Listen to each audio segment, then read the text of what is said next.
Welcome to the Del Walmsley Radio Show. Listen and grow as Del questions the status quo, encourages you to think differently, and empowers you to make a better life. Get ready as Del challenges core beliefs, seeks the truth, and reveals the roadmap to the lifestyle you really want.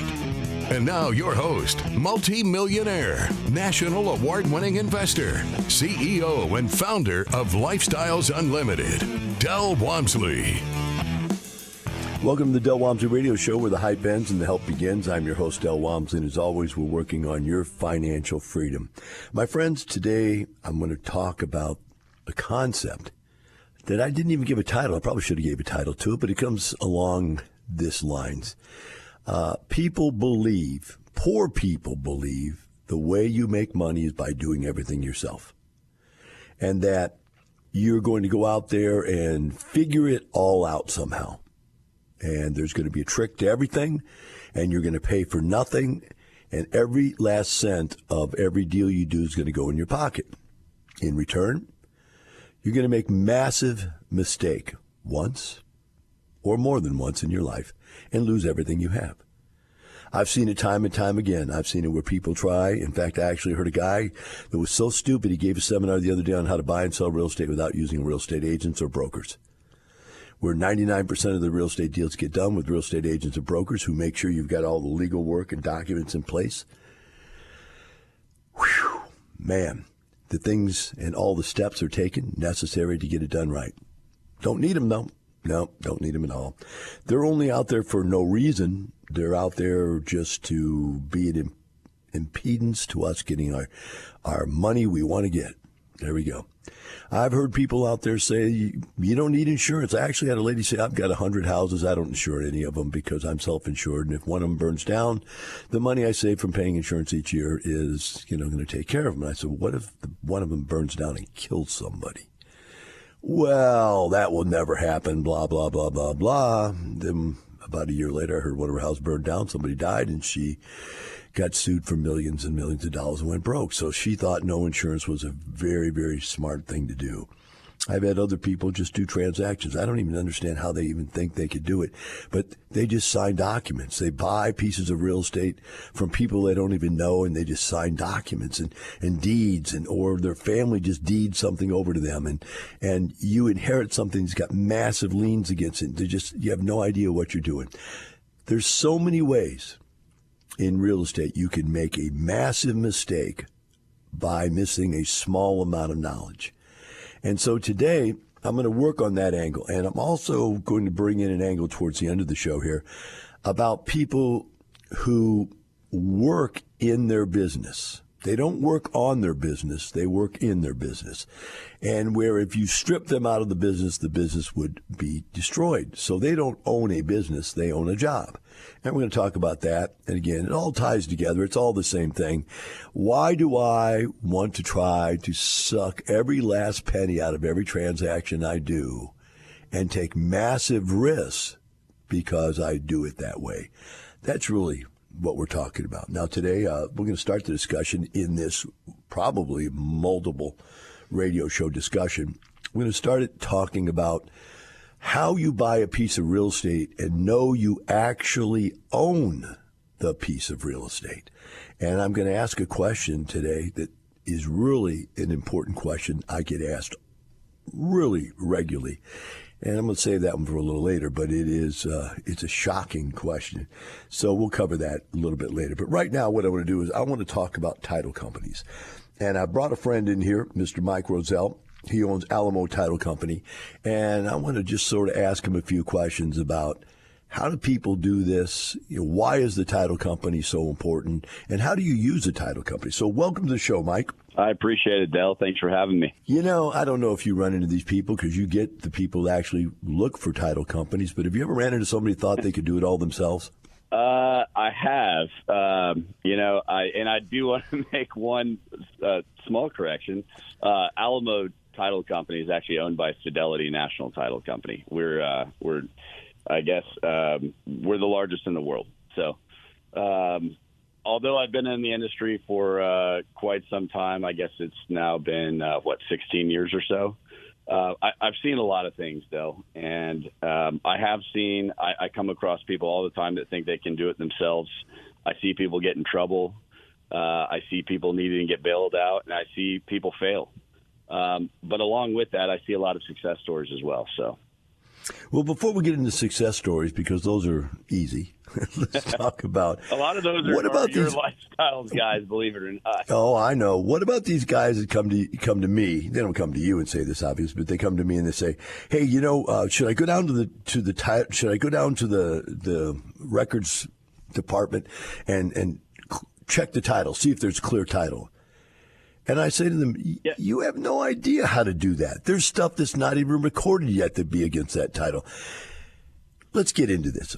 Why do we use title company insurance? Or why do we use title companies, and why is there such a thing as title company insurance? Let's start with this. Why does anyone use an insurance company? You use an insurance company in case something bad happens, right? You have car insurance in case you get into an accident.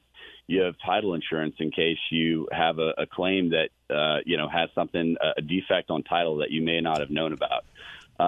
Like I said, in my time in the business, I've seen all kinds of things. I've seen a home that collapsed in basically a sinkhole due to an old landfill that wasn't ever brought up in title. So there's a claim there. There's thousands of ways that you can make a claim on title. And if you don't have title insurance, you're not going to be able to protect yourself against that. The most common thing that I see, well, first of all, if you have debt or if you get a loan on a property, a lender is going to require you to have title insurance. Title insurance is going to protect you against any liens on the property, any encumbrances, any defects on title. And one of the things I wanted to talk about for this show's purpose is kind of best practices on closing deals. And that kind of ties right into the beginning aspects of why you open title. You open title because you want to make sure you have clear title. If you have a lien against a property that you're trying to buy and the title company doesn't catch that, or you don't use the title company, if you're paying cash for a deal, you're not required to have title insurance. I don't see that happen very often at all, for a very similar reason of the example that you gave about the woman whose house burned down and didn't have insurance and lost millions of dollars in a lawsuit. There are lots of ways that we can help protect you. And the sooner you open title and figure out that you have clear title or that you have defects on title, the longer you have to remedy those situations. Remember, the radio listeners here are pretty basic, everything from beginners all the way up to, guys that are doing big transactional deals. But mostly they're people just thinking about getting into this. So please explain to them, if you would, what is the difference between a residential title company and a commercial title company, if there is any? Residential title companies are really set up to do high volume, and for lack of a better term, kind of cookie cutter deals, right? A house is a house is a house. And every commercial transaction is pretty much completely different. There's a lot of complexities. And what I would tell you is that residential title companies typically just have not seen enough commercial transactions. There are a lot more complexities of the deal because they can be so vastly different, right? Let's talk about this. As you work with a title company, and this is really confusing to the general public out there, most times the general public just ends up at a title company because if, you're buying single-family house, your first residence or whatever, somebody sends you there, they say, this is who we use, and they drop you there, and you do the deal. You don't really have much of a choice. When you go out there to buy a commercial property, whatever type you decide to buy, who has the choice of the title company, the buyer or the seller or negotiation? How does that work? So I would start with this. As a typical real estate transaction, I mean, everything is negotiable. I can sell both sides on why you could make a case for who should choose. But I will tell you that typically the seller chooses the title company in most cases because they are usually paying for it. Okay. I have seen cases where the buyer gets to select the title company because a number of reasons. One, the seller doesn't care, right? Maybe the seller inherited the property and this is the first real estate transaction they've ever done, and they just don't care. Two, I've seen sellers say, well, if you want to pick the title company, Mr. Buyer, then you pay for it. And there are groups out there that will do that. And the reason that they'll do that on the buy side is, I can name 50 groups that we work with that will literally almost kill a deal before they'll let the deal go to another title company. And the reason for that is my favorite term, which is execution risk. Not just in an environment like we're experiencing currently, but even in a hot environment where real estate deals are happening one after another. It is so important that you go with a title company. We're not the only great title company out there. There's lots of them in Houston, just like any other city. But the reason that you go with a title company like us is execution risk. You cannot afford to have an inexperienced closer kill your deal. There are millions and millions of dollars on the line with an average commercial transaction, and you cannot afford to have someone make a mistake. A mistake that I've seen, it ranges anywhere from you typically have, let's just say, 10 days to get a title commitment back. I've seen deals get killed from not getting a title commitment back to the client on time, which is completely unacceptable from a title company. But like I said, there are lots of ways for a title company to add value, and that's really just something pretty simple that we do. Yeah, there's commercial contracts have very, very specific timetables set within them. And if you can't execute quickly within the time lines laid out in the contract, it destroys the deal. It falls apart.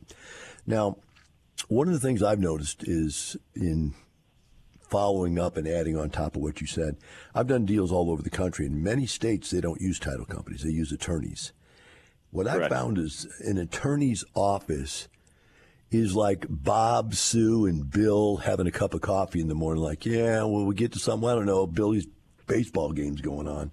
And I don't mean to be mean, but I'm being mean for a reason. And that is, I've had transactions where these guys just don't get it done. I mean, when it's closed in an attorney's office and, who knows what's going on in that office, it's not as professional as most Texas title companies. So we're not here to talk about all those. We're here to talk about you, but I just wanted to bring that point up. It is very important to get the deal done.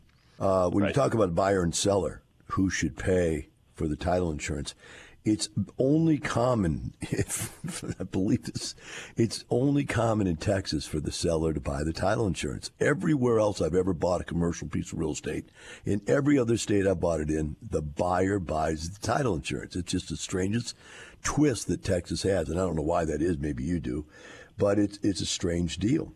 So the seller, is saying, okay, I'm going to buy this because I know I'm going to get the transaction done, and so on and so forth. So, 100%. We're going to take a break, and we'll be right back with Mike Roselle and the Del Walmsley Radio Show.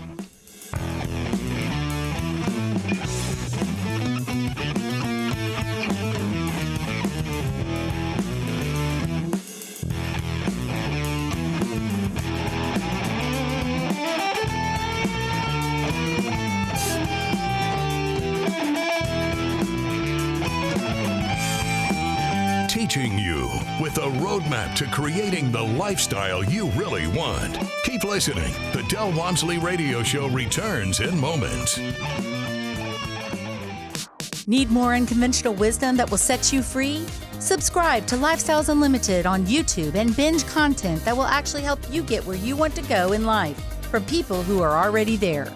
With over 50,000 members and 32 years of proven success, there's so much more we want to share with you than what we have time for on the radio. On YouTube, we go beyond our shows and feature our best content from podcasts, interviews, expo, Masters Tour, fireside chats, special events, and more. You're hearing the Del Walmsley Radio Show. Want more life-changing knowledge? Access our podcast and listen on demand at lifestylesunlimited.com under the radio tab. Now your host, Del Walmsley. Welcome back to the Del Walmsley Radio Show. With me here today is Michael Roselle out of Alamo Title Company. He can be contacted if you're interested at 713-986-0726, or you get mike.roselle at alamotitle.com. Mike, so I'm thinking about getting into a deal here, and I'm going to write my letter of intent. I'm going to demand in my letter of intent, or at least request in my letter of intent, that I get to pick my title company, because that's my team. And that's how I do my due diligence, and I work through the title company on my process. And I'm going to ask that. Now, in Texas, I'm going to ask for them to pay for the title insurance, the seller to pay for the title insurance. And by the way I explain this is most times I'm on the buying side. For 35 years, I've been helping people buy stuff. So I've been a buyer's broker's agency, right, and I'm on the buy side. So if I sound one-sided, it's only because of that. But yeah, generally we're going to ask for the seller to pay for it in Texas, because that's pretty much the standard process. So here we are. I've got you on my team. I've sent out that letter of intent, and where do we hook you up in? Where do we bring you in, and what kind of processes will you help us with up front before we even get started here? Yeah. So one of the things, I think it's important to point out that in Texas, the rates for title insurance are regulated by the state. So we don't charge any more or any less than our competitors down the street. So how do you differentiate yourself? The only way to do that, and this sounds cheesy, but it's service. One thing that we do is we hire in-house examiners to examine our properties. So basically, so Dell puts a deal under contract, and where does it go from there? Well, Dell's going to have a title company to send that contract to. In this case, it'll be Alamo Title. We are going to open that order up in our system, and that order then goes to our in-house examiners. Now, a lot of title companies do not have in-house examiners, in which case your deal would go to the title plant here in Houston, which every title company in Houston subscribes to. Your deal is then kind of put into a queue in the plant. So one advantage that we have is that we have in-house examiners. If there is something, the best example that I can give you is if there is a deal with a short fuse, right? It's a fire sale. I've seen deals that requested a 4-day close. That deal is not even going to get a commitment back from the title plant. And so that's one way that we have an advantage on our competitors, is that we have in-house examiners. So when we issue a title commitment to you, the buyer, that's what I'm talking about is it's who examines your property. If you have a deal with a short time fuse, I can actually walk down my hallway to the examiner's office and say, hey, drop what you're doing. I need this in a rush right now.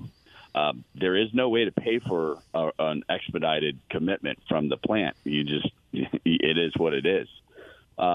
So from the time that you put a deal under contract, again, the thing that I would tell you is it's a phrase that I live my life by, which is the answer is always no until you ask. I would always ask to choose your title company, and I would always ask the other side to pay for it. You might get some pushback. If you're on the buy side, which I know a lot of your listeners typically will be on the buy side, at least starting out, I would tell you that one argument you can make when you get some pushback is, hey, this is the policy that I have to live with. You may want to choose the title company, but I have to live with that policy, and I don't know this title company, or I don't know the financial strength behind them. That's one thing that, again, we are the world's largest title insurer. there's never any doubt on the financial backing behind the commitment that you're holding at the end of your transaction when it's closed. I hope that gives a little bit of insight onto, how to start the transaction. I'm going to ask you another question for our listeners' benefit, and that is the secondary title insurance policy that the mortgage company requests the buyer to buy. I forgot the exact name for that because I haven't closed a deal in a few years. So as far as apartment complex in a few years, what is that title insurance called, that secondary? I'm not exactly. Well, you've got a lender's policy and you've got an owner's policy. There you go. It's the lender's policy. No, that's it. Simple enough. It's the lender's policy. Can you explain to people out there that don't understand, you're insuring me, the buyer, that I'm getting clear title. That additional policy that I'm being forced to buy to protect the mortgage company is basically saying the same thing, but it's giving them an insurance policy, right? Correct. Yes. I mean, it's essentially, like we said before, the insurance is on a lender's policy is to protect the lender. The insurance on an owner's policy is to protect the owner. And you're not paying for two policies. I just want to be clear about that. In some cases, depending on the transaction, and again, you typically see this more with commercial, not residential, but there's a number of different endorsements that you could have. I see it probably most common is a T19 endorsement that a lender is going to require. You get into the weeds on what all these different endorsements do. I'd probably get my escrow officer on the phone to help explain that a little bit better. But I will tell you, it's important to know that in a commercial transaction, you should always at least prepare for the worst. And what I mean by that is prepare yourself on top of what your title insurance is going to cost. Factor in another 10% in endorsements from the lender. If they don't require them, then you're in a better situation when you've written out your pro forma. I want you to give us a little pros and cons on one more point here, and that is when we're talking about these endorsements, you went down that road, so I'm going to ask this one. Surveys, what percentage of people endorse their survey with title insurance? Dale, that is a really tough question. I honestly, I don't know what percentage do. I can, typically, so I'm in the business of relationships, and we have a team behind us that really handles every transaction. I would say, Dale, I can't even answer that because I don't know the answer. All right. Well, I just want people to understand that when you go out there and you get a survey, somebody can read the survey wrong. It can, or the survey itself could be wrong. And so this add-on, this endorsement, covers the survey reading. Whoever read the survey, it covers the reading of the survey and the survey itself with an endorsement for title insurance. So I just wanted to add that in there for people so they understand it, because this stuff all comes at them, Michael, it comes at them fast, and they don't know what this stuff is. And I work with beginners and intermediate investors many times. And well, let me add to something that you just mentioned, if you don't mind. I didn't mean to cut you off. As we're talking to your listeners, the importance of getting an endorsement on a survey for meets and bounds description is, I saw this happen just a couple of years ago. I have a client that develops townhomes here in Houston, and their survey was, 3 feet off on one of the borders, but he bought consecutive lots next to each other. So it actually caused this domino effect where it ended up being it could have been a claim, but he didn't get that endorsement.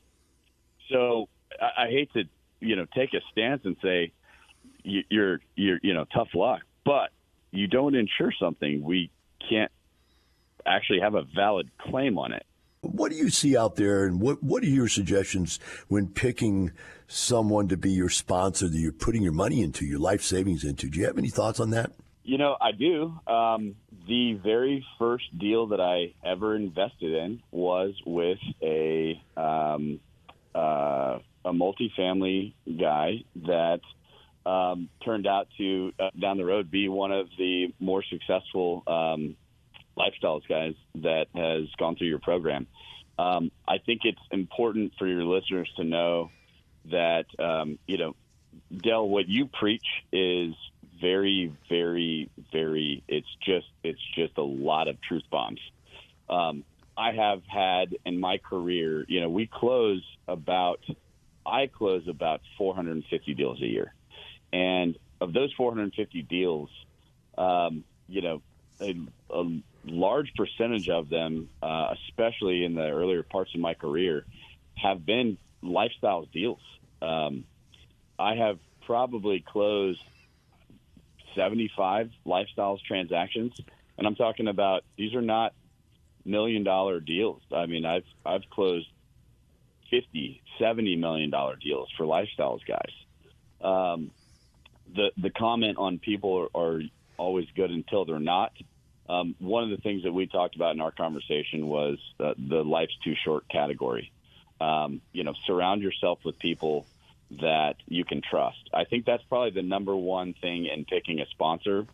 That was the advice that was given to me, was this guy would mortgage and sell his own house before he ever lost money for an investor.